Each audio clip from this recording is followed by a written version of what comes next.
Sziasztok! A most következő videóban Szabó Vinc Dórival fogok beszélgetni méghozzá a határtartásról. Hogyha szeretnétek hasonló tartalmakat kapni, akkor mindenképpen iratkozzatok fel a csatornámra.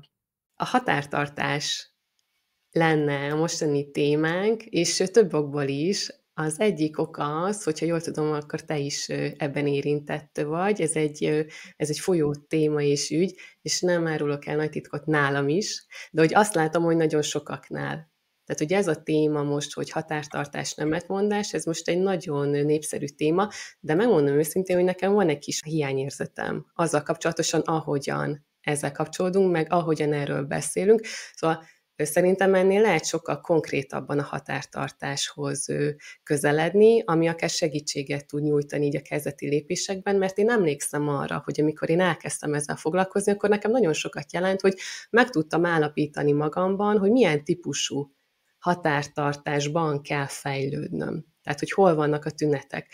Mert van az érzelmi határtartás, amikor valakinek azt kell kigyakorolnia, hogy érzelmileg ne legyen annyira befolyásolható, hogy ne vegye át másoknak az érzelmeit egy az egyben, és akár például mi, aki segítő szakmában is funkcionálunk, ugye mondjuk az empátiát is, ami eleve van, hogy rá tudunk hangolódni, azt is meg kell tanulnunk tudatossá tenni. De például van mentális határtartás képesség, van fizikai, van szociális, amiben mondjuk az illik bele, hogy kik azok, akikkel eleve akarok, vagy nem akarok kapcsolódni, tehát már ez is, hogy ez az én döntésem lehet, fel vagyok erre jogosítva, hogy ezt megállapítsam, megszabjam az életembe, és azon belül, hogyha valakivel kapcsolódok, na annak mi a minősége, hol vannak a határai, milyen minőség ez, milyen mélységű kapcsolódás, és stb. Tehát, hogy nagyon sokféle határtartási típus van, és szerintem a kezdetekben, ami arról szól, hogy megfigyeljem magamat, hogy akkor én hogyan működök, nagyon nagy segítséget jelent, hogyha be tudom kategorizálni, mert annál tudatosabban tudom majd megfigyelni is. Szóval nekem például ilyen hiányérzeteim vannak, és hogyha van kedvünk, akkor ezeket majd így elemezhetjük, meg megvizsgálhatjuk. De amivel egyébként még ezelőtt én így szívesen belevágok ebbe a témába, az így ez a saját vallomás, hogy ez a téma nekem is nagyon fontos, és nagyon régóta húzódik az ebben való fejlődésem, és egészen elképesztő élmény volt, ezt soha nem felejtem el, amikor először kitekintettem amögül a fal mögül, amit én fixnek vettem, és azt hittem, hogy én nem léphetem át. És hogy a fal mögött ugye az volt, hogy én kifejezzem azt, hogy nekem valami nem jó, én ezt nem szeretném, de hogy mivel azonosítottam, és miért volt nehéz ezt a valóságomat kitágítani, mert ugye azonosítottam a nemetmondást olyannal, hogy akkor, ha én nemet mondok, mondjuk a szüleimnek, és ez például még mindig egy folyó téma nálam, hogy akkor én azt mondom, hogy nem fontos, hogy ő mit akar, hogy én nem veszem figyelembe őt.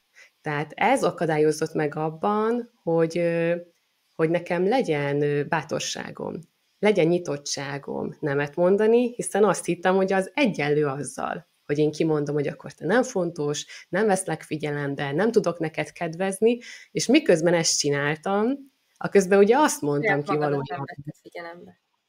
Igen, hogy én nem vagyok fontos, hogy én nem kedvezek magamnak, hogy én nem számítok. És ugye egyszerűen egy olyan horizontnyitás volt ez az egész, amiben elkezdtem magamat sokkal szabadabbnak érezni, hogy de lehet, de hogy tényleg lehet. És az nem azt jelenti, hogy nem szeretem, az nem azt jelenti, hogy nem fontos, hogy ez mindent megváltoztatott. Tehát egy ilyen zsugori életből, amiben nyilván voltak szorongásos tünetek, egy ilyen akkora nyitás jött létre, amiben azt éreztem, hogy én sokkal felnőttebb vagyok, mint Uh-huh. korábban. Tehát ez a Igen. határtartás nemetmondás nagyon be tudja az embert zsugorítani egy ilyen szükre szabott élettérbe. Igen, de egyébként tehát az, amit mondtál, hogy te ezt érezted, annak valószínűleg azért az az oka, hogy ugye ilyen irányú célzásokat azért gondolom kaptál. Mert hogyha én ugye, nekem is ugyanez volt az érzésem, hogy amikor én valamire nemet szerettem volna mondani, vagy akár csak bármi olyan véleményt megfogalmazni, ami ugye más, mint mondjuk a szüleimé, akkor ugye én nagyon sokáig, én is így éreztem, hogy én hálátlan vagyok, hogy önző vagyok, hogy akkor ugye nem viszonzom azt a szívességet, amiket én kapok, de ezeknek megvolt ugye a gyökere, hogy honnan jött, mert mint ezt én ugye aztán így visszafejtettem, meg kigoboztam, ugye ezeket mindig én ezt hallgattam, hogy dehogy én hálátlan vagyok akkor, dehogy én bezzeg ebbe segítek, bezzeg abba segítek, és te ezt sem csinálod, azt sem csinálod, és ugye ezek mind meghozták azt, hogy én is azt éreztem, hogy ugye akkor őket kvázi utasítom el, ahogy te is mondtad, vagy hogy ők nem fontosak. Igen, és De én ebben egyébként még egyébként nagyon rezegek. Bocsánat, hogy közbeszóltam. Ilyen, tehát már eljutottam odáig, hogy tudok nemet mondani, meg föl tudom vállalni a véleményemet, de még a mai napig is nekem ez még egy olyan magamban megdolgozni való, hogy tudatosítsam, hogy tudod, hogy azért érzed ezt, mert éveken vagy 30 éven keresztül ez kondicionálódott belém, és ugye ezt így agyilag meg érzelmileg még nekem nagyon tudatosan kell a helyén kezelnem, hogy de tudod, hogy ez ezért van, ez nem azt jelenti, és hogy ez majd jobb lesz. És minden egyes alkalommal, amikor ugye ezt érzem, akkor mindig ezt így fejben, ezt le kell játszanom, hogy előbb-utóbb eljussak oda, hogy ez már ilyen automatikusan menjen. igen, hogy végre az legyen az automatikus és a komfortos, hogy te szabad vagy egy helyzetben eldönteni, hogy most kedvezel neki, rugalmasságot gyakorolsz, vagy kiállsz az érdekeidért, tehát hogy most mi a te válaszod erre a helyzetre, a szabadság, a mintatörésből a szabadság, Igen.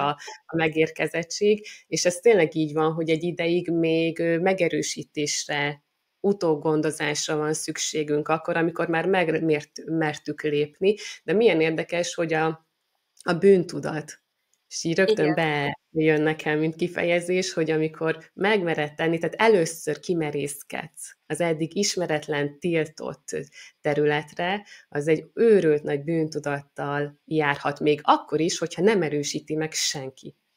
És egyébként itt azért azt hozzátenném, hogy például az én esetemben nem feltétlenül arról volt szó, hogy ennyire verbálisan, ennyire konkrétan kifejezték volna felém, és játszmába keveredtem volna akár a szüleimmel, akár más kapcsolataimmal, zárójelnyit, nekem kb. Minden szerepemben ezt a határtartást meg kellett tanulnom a szakmai szerepemben is. Ha nem tanulom meg, biztos, hogy nem maradok ezen a segítő pályán, mert meghaltam Felemésztek volna. volna. Abszolút. De ugyanígy a baráti társaságokban és a baráti kapcsolatokban is mennyire óriási nagy sikerélmény volt az, amikor megtapasztaltam, hogy mondhatom szabadon azt, hogy nekem most ebből ennyi elég volt, anélkül, hogy a kapcsolatunk ettől megingott volna, vagy bármi radikális történt volna, de ugyanígy a párkapcsolat is. Tehát, hogy nem csak a szülőkkel, hanem Igen. minden szerepben érdemes ezt átmonitorozni, de visszatérve, például egy gyermekkorban kialakuló hiányállapot ebben a határtartásban nem mindig úgy történik, hogy konkrétan be vagyok hívva ebbe, hogy alárendelődjek, hanem akár a gyermek is lehet annyira érzékeny, hogy ott az csak egy látszólagos határ, az csak egy üvegplafon, nyugodtan tovább mehetnél, de te azt hiszed, hogy nem mehetsz tovább. És nálam meg inkább ez volt nagyon érdekes módon, hogy nem feltétlenül szüleim tartották fenn ezt a kapcsolatot, hanem volt egy hiedelmem erre vonatkozóan, hogy meddig mehetek el. És akkor ugye itt jön a határtartásnak a gyakorlata, hogy nem csak arról kell tudnunk beszélni, és ezzel kapcsolatos egy hiányérzetem van, és örülök, hogyha mi ezt kimondjuk, nem az a gyakorlat csak, hogy hogyan mondjak nemet, és mondjam azt, hogy eddig és ne tovább, hanem hogy én hogyan jogosítsam fel magamat arra, hogy én elmenjek addig a hatókörig, ameddig nagyon egészséges és természetes lenne, hogy kiálljak magamért, hogy felvállaljam magamat, hogy kifejezésre jutassam magamat. Szóval a határtartásnak itt van ez a két oldala, hogy igen, meg kell tanulni azt mondani, hogy eddig gyere el, de meg kell tanulnom addig elmenni. És hogy senkitől kívülről ne várjam azt, hogy erre feljogosít, mert magamat kell tudnom feljogosítani Igen. erre a mozdulatra. Szóval amit mondtál, az nekem nagyon érdekes, ugye abból a szempontból, hogy azt mondtad ki, hogy neked már megy a nemetmondás, a határtartás, és ott tartasz, hogy még ott kell lenned magadnak. Hogy de Igen. Dóri, és ez így a jó, és higgy benne, és a többi, de nagyon sokan visszalépnek. Igen, Megtörik, igen. Mert szerintem ez egy nagyon-nagyon vékony jég, és egy nagyon ilyen pengeélen táncolás, és én azt gondolom, az én utamat nézve, ugye csak arról tudok reflektálni, hogy ahhoz, hogy én azt gondolom, hogy elég sokszor próbálgattam a határaimat meghúzogatni. Én most leginkább ugye itt a szülőségről beszélek, mert nekem ott volt a legkritikusabb, és onnantól kezdve tudom egyébként így rávonatkoztatni akár a párkapcsolatra is, akár ugye a baráti társaságra, amit te mondtál, de nekem ez volt a legkritikusabb, és innen jött ugye az is, hogy sehol nem tudtam igazából, tehát hogy túlságosan, hát ilyen kovályogtam, vagy hát így voltam csak így a levegőben. És sokszor próbálkoztam, és amit te is mondtál, hogy én szerintem sokszor vissza is léptem. Tehát elmentem egy bizonyos határig, és mindig történt valami, amitől megijedtem. Vagy esetleg már nem bírt el a lelkiismeretem, vagy nem bírt el a lelkem, az aktuális érzelmi állapotom, a sok küzdés, amivel dolgoztam. És azt gondolom, hogy ebben is el kellett jönni egy olyan pontnak, amiről ugye múltkor beszélgettünk, hogy el kell jönnie annak a pontnak, amikor azt érzi az ember, hogy egyszerűen ez nem mehet tovább. Hogy itt most már változtatni kell, mert hogyha az így marad, akkor engem emészt fel ez az egész. Amit te is mondtál, hogyha nem változtatsz, akkor elhatalmasodik rajtad, és ugye kicsinál. És nekem is eljött az a pont, amikor igen, az ember így próbálkozik finoman, és amikor nem tudom hányadszor is az emberbe így belegázolnak úgy, hogy semmit nem csinált igazából, akkor jött el az a pont, hogy na jó, akkor itt és most ne tovább, mert nekem is van saját életem, saját családom, tehát itt majdnem 38 évesen, tehát most már azért itt lenne az ideje azt a határt meghúzni, hogy tényleg én is ezt így magamnak ki tudjam alakítani az életemet. Fú, annyi mindent mondtál most, ami nagyon fontos, legalábbis én annak tartom. De amúgy hadd tegyem hozzá, aztán azt a 3 dolgot, amit fontosnak tartom, visszaadom majd neked, hogy igazából nem is kell indok. Tehát nem is azt hisszük, hogy meg kell érvelni azt, hogy hát a családom miatt, most már az elfoglaltságom miatt, és hogy szinte akár a testi tüneteimet is már oda kell sorolnom, hogy én itt most már tönkre fogok menni. Tehát értsd meg, tehát, hogy minthogyha kellene érv arra, hogy miért mondok nemet. Nemet azért mondok, mert most a nem van bennem. És hogy mert ez az egészséges, ez az őszinte itt és most nekem, megvizsgálva mindenféle külső-belső tényezőt. De például ez a kín nyomásos dolog, amiről múltkor mi beszélgettünk, ugye ezt erősíted ezzel meg, hogy tényleg gyűlik a fájdalom, ez a negatív motiváció, és ezt sokszor nem tudjuk megúszni, tehát mindenki a saját faláig megy el. És az már másik kérdés, hogy ez a fal mit jelent, és mit testesít meg. Mert lehet, hogy tényleg testi tüneteket jelent már, amikor már azt mondod, hogy na akkor most, eddig, és ne tovább, ez itt most már nem játék. Vagy az, hogy a családodtól veszi el az időt, és ott jön az egészséges jelzés, mint bűntudat, hogy de én most a gyerekemmel is lehetnék, de még mindig téged hallgatlak itt a bevásárlóközpontba, hogy ventilálsz nekem, tudod, de közben én már rég otthon lehetnék a szeretteimmel, és most már tényleg annyira fáj ez a helyzet, hogy mitől veszem el a minőségi időt és figyelmet, hogy ezért kell megtanulnom, hogy hogyan mondjam azt, hogy neked rendben van, hogyha én most itt elköszönök. Ott a bevásárlóközpont közepén. Tehát, de ezek olyan tűzkerességek, ezek olyan tűzpróbák, amiket nem lehet megúszni, és nem tudod meg, hogy milyen, csak hogyha tényleg belemersz állni, és kitörsz abból a kis valóság buborékból, aminél mondtam az elején, hogy nekem is olyan volt, amikor megkérdezte valaki tőlem segítő módon, hogy de mi lenne, hogyha te erre nemet mondanál? És pont így a szüleimmel kapcsolatosan azt mondom, micsoda? Hát azt de és akkor mondja, hogy de miért nem lehet? És mondom, hogy Azért képzeld el, hogy mert nekem nincs benne az elképzelésemben, nekem nincs egy ilyen lehetőségem, hogy én eljátszak ezzel a gondolattal, olyan mereven ott volt ez a fal, hogy nem, azt nem. Nekik mindig igent kell mondani, mindig figyelembe kell venni, stb. Stb. És tudod, mi jutott még eszembe? Ez a jó fiú és jó kislány képpel való azonosulás, hogy ez is nagyon megnehezíti ezt az önfelvállalást a nemetmondás terén, hogy azonosítjuk azzal, hogy ha én mindenkinek igent mondok, akkor teljesítem be azt az elvárást, amit vagy magam mellé támasztottam, vagy mások támasztottak felém, de minden esetre, hogy rátanultam arra, hogy nekem jónak kell lennem. És az azt jelenti, hogy igen. És igen, de megint tudod, behozhatod azt a kérdést, hogy kinek kell jónak lenned. Tehát mit jelent az, hogy jó vagy?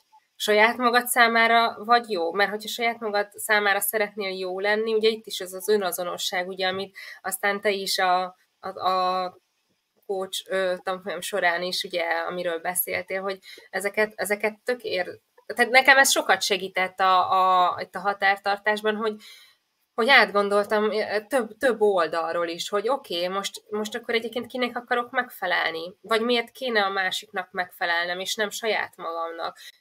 De ehhez nekem nagyon szükségem volt a te képzésedre, azt meg kell, hogy mondjam. Hát akár ugye a tranzakcionalízisre, meg a logoterápiára is, tehát ezek nekem nagyon sokat segítettek ebben.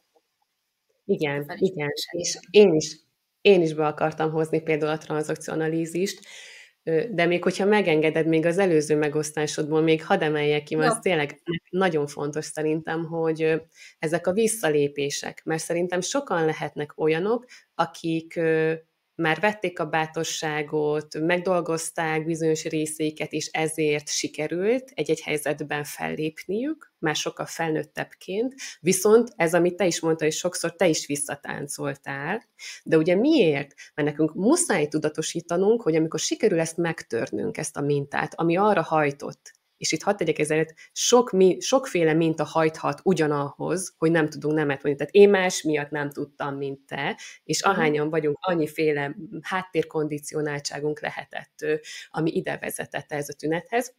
De sokan vannak, akik mondjuk már meglépegetik ezt, viszont nem vagyunk arra felkészülve, hogy ezért nem jár dicséret.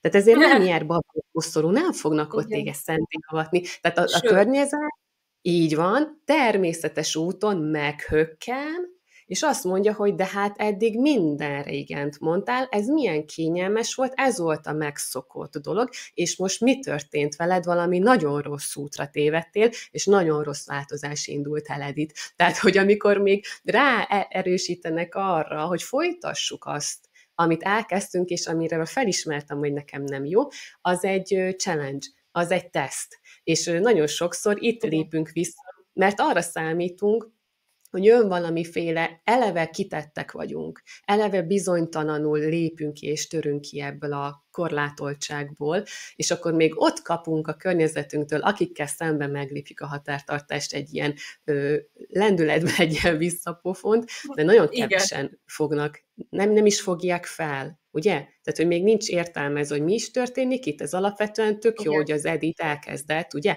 fejlődni, nem ezt látják, hanem az, hogy úristen, most valami megváltozott, és ez kellemetlenül hat. Tehát, hogy a környezet az... Ugye ez a bizonyos komfortzónából való kilépés, mert ez mindenkinek az. Ugye? Igen. A környezetnek is.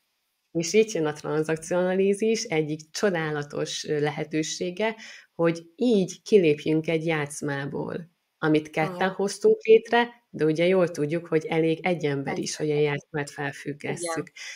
Ha én vagyok az, akkor vállalnom kell ezt, és olyan jó lenne, hogy erre tudatosak lennénk. Hogy ne várjuk azt, hogy a többiek táncolni fognak körülöttünk és tapsolni fognak, mert az természetellenes lenne tulajdonképpen. Nagyon szép elképzelés, de valójában nem reális. Az a reális, pont az a reális, hogy meghőkölnek, negatív visszajelzést kapok, stb., és erre valahogy jó lenne felkészülni ezáltal. Hogy nem mást várunk, mert akkor rögtön visszabújjunk a régi működésbe, hogy jó, akkor jó leszek újra. Akkor inkább visszalépek, bocsánat, és még bocsánatot is kérek, hogy múltkor nemet mondtam arra. Ez sokszor történik, Igen. és nekem nagyon érdekes volt, amit mondtál, hogy te ilyen lézengő lénynek érezted magadat. Mesélsz egy kicsit, hogy ez mit is jelentett, hogy a határtartással ez hogy függött össze, és aztán hogy változott? Tehát stabilabbnak érezted utána magadat? Úgy úgy próbálom elmondani, hogy ugye amikor nekem folyt ez a terápiás munka, és ugye mellett ugye ez az önismeret, ez a különféle dolgoknak a megdolgozása, egy picit ugye, hogy rálássak arra, hogy mi miért történik. Nem olyan, tehát nekem a legtisztábban egyébként a képzés adta ezt meg, de ugye már előtte is ezt elkezdtem. Én viszont akkor nagyon sokszor voltam abban az állapotban, hogy ott úgy éreztem magam, mint vagyok így a semmi közepén, és kapok egy inputot egyik oldalról, ugye a terapeutámtól, aki próbálja nekem elmagyarázni, hogy tulajdonképpen mi hogy történik, vagy mi miért történik, azt valahogy én próbálom megemészteni, valahogy kijön belőlem, ugye a környezetem felé, és akkor onnan kapok egyfajta visszajelzést, amit te is mondtál, és én ott álltam, hogy annyira egy ilyen frusztrált létállapotban, hogy te jó Isten, igazából én azt érzem, hogy meggebedek a változástól, közben azt kapom vissza az egyik oldalról, hogy te jó Isten, hát mit csinálsz, te nagyon rossz irányba mész, a másik oldalról azt kapom vissza, hogy minthogyha semmi nem történne, a terapeután biztat, hogy de igen, de jól csinálod, meg haladjál előre, és én ott állok egy ilyen teljesen, tudod, teljesen ilyen kilátástalan helyzetben, hogy oké, és akkor most merre, és hogyan, és meddig? És akkor most mi lenne a jó lépés? És inkább erre gondoltam, hogy így voltam így a semmibe igazából. Egy Igen, ilyen igen. nagyon-nagyon fura érzés volt, és nagyon sokszor volt az, hogy úgy ésszel föl tudtam fogni, amit a terapeutám mond. Azt érzelmileg még nem tudtam ugye lekövetni, mert ugye az érzelmi lekövetés az később történik, ugye a tudatosításhoz képest, és ez néha akkor a diszonanciát okozott bennem, hogy agyilag tudtam, érzelmileg teljesen más volt, és én meg ott álltam ilyen frusztrálóan, remegve, hogy akkor mit csináljak. És Igen, sokszor ugye igen. ebben az állapotban, amikor még amúgy is az ember az önismereti útján is van, és még nem annyira erős, hogy tudjam magamról, hogy tényleg a jó tulajdonságokat, az, hogy milyen vagyok, az, hogy tényleg valójában milyen vagyok, mozgatnak ugye a minták, a sémák, amiket eddig kapott az ember, és akkor még ott van az tényleg, amit te is mondtál, a bűntudat. Meg az, hogy te jó Isten, akkor engem most senki nem fog szeretni, és akkor még azért ott van az a kis ül itt, tudod, a válladon ez a kis gonoszka, aki suttogja, hogy jaj, de hát akkor most nem fognak szeretni, és senki nem fog szeretni, és tudod, ez amúgy is marcangolja az embert, ameddig nem erős annyira. Na, és akkor így.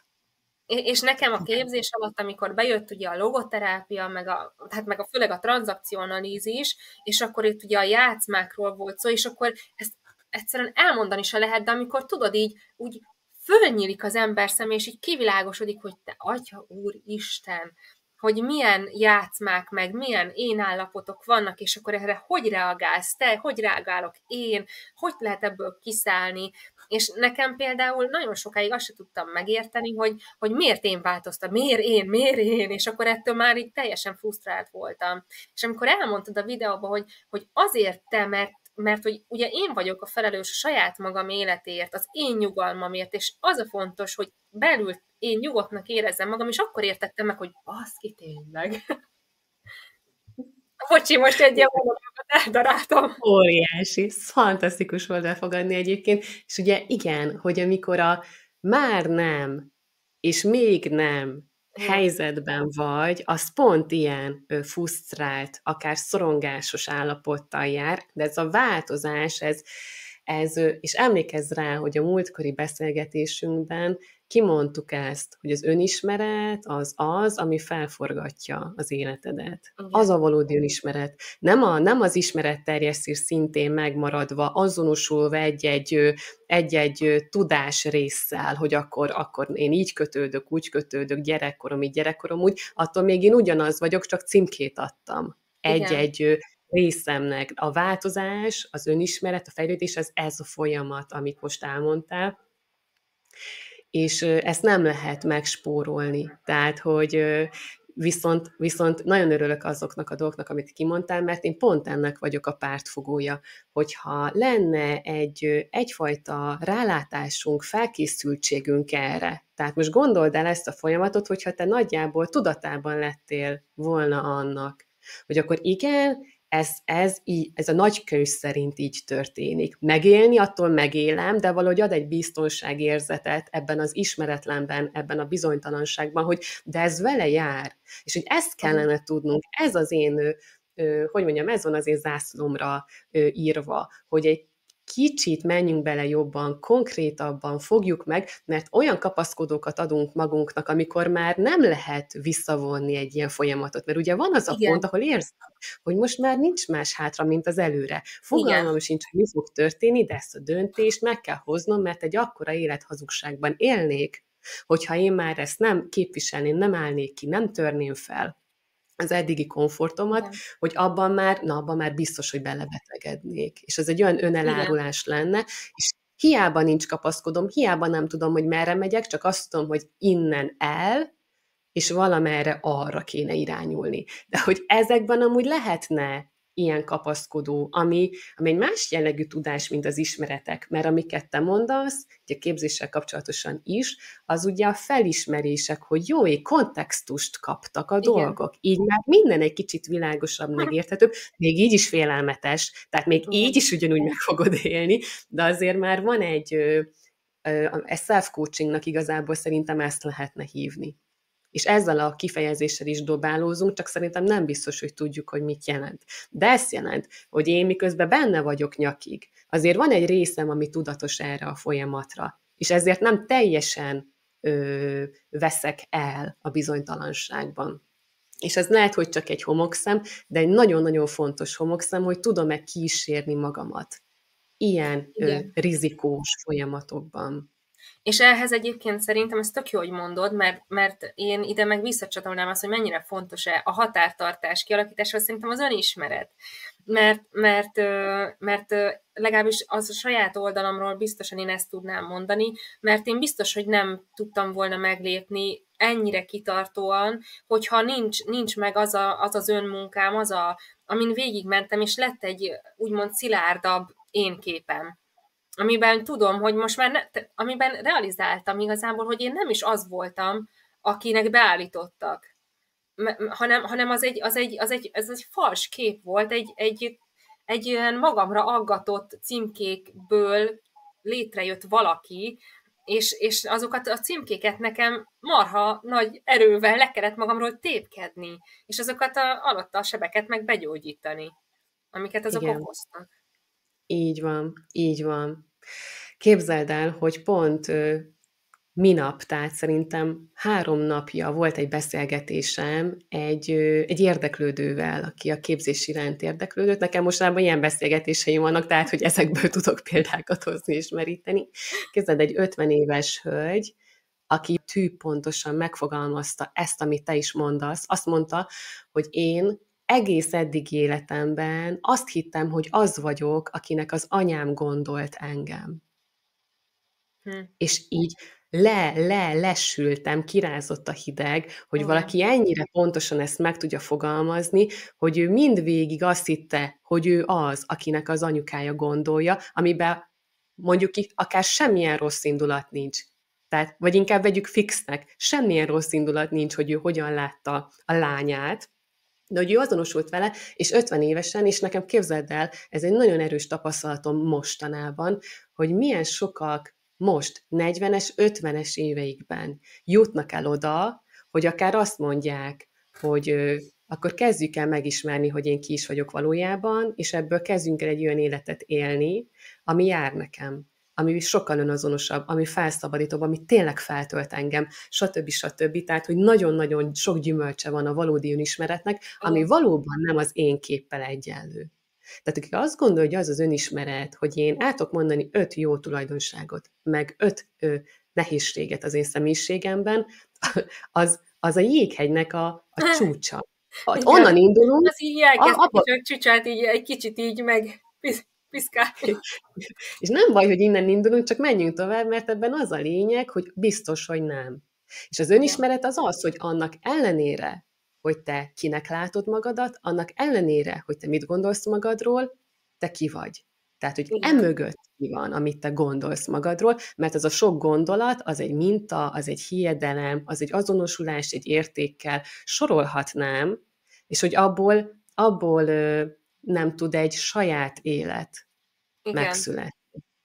És igen, amikor ezeket, itt jön ez az önismeretnek a felforgató jellege, hiszen ezek tényleg olyan puzzle darabok, itt van egy kép, eddig ilyennek láttad magadat, és valamiért az élet elhozza neked azt, hogy információkhoz jutsz, amik ilyen kérdőjeleket raknak, hogy biztos? És akkor a kérdőjelből mondjuk lesz egy felforgatott dolog. De amikor elkezded az összes többit, akkor ez, hogy jó ég, itt valami történik. És ez igen, lehet, hogy radikális változásokat fog hozni az életemben, amiben eddig megbíztam, hogy így kell élni, igen, hiszen ez vagyok én. Ez, ez egzisztenciális krízissel jár. Az igen. önismeret, az igazi. És tudod, ide még az is hozzátartozik szerintem, hogy tehát volt egy kialakított képem mondjuk magamról, és annyira az ember tényleg görcsösen úgy éreztem, vagy itt így visszatekintve, hogy futok komolyan, mint egy hörcsög ebben ebben a kis karikában, ilyen meg nem állóan, és próbálom hajszolni a tökéletességet, hogy egyszer meg tudjak felelni az embereknek, és egyrészt sose éreztem azt, hogy sikerül megfelelnem, mert valahol mindig volt valami hiba, és akkor már még erősebben futottam, aztán lehet, hogy pofára estem a végén, és egyszerűen amikor az ember eljut oda, hogy basszus, de egyébként miért akarok ennyire tökéletes lenni, vagy kinek akarok? És a férjemmel volt egyszer egy beszélgetésünk, még nagyon az én terápiás munkámnak az elején, itt a tökéletességre, hogy tényleg mindenkinek megfelelni, és akkor ő mondta, hogy de egyébként miért akarok annyira tökéletes lenni, mert a tökéletes emberektől félnek az emberek egyébként, mert akkor egyszerűen nem tudsz, tehát ha az emberről azt hiszik, hogy annyira tökéletes, akkor majd a másik nem mer úgy közelíteni hozzá, mert akkor nem tudja utolérni, nem tudnak egy szintbe kerülni. És valahol ott is az önismeretnek ez a fontossága szerintem, hogy egyrészt saját magunkat is leemeljük onnan, hogy nem kell tökéletesnek lenni, és belássuk azt, hogy attól, hogyha vannak kevésbé jó tulajdonságaink, attól egyébként még lehetünk önmagunk számára jó emberek. Persze, persze, meg egyáltalán emberek, akik Igen. érzik, hogy tudnak kapcsolódni, mert a tökéletesség látszata mögött elmagányosodik az ember. Uh-huh.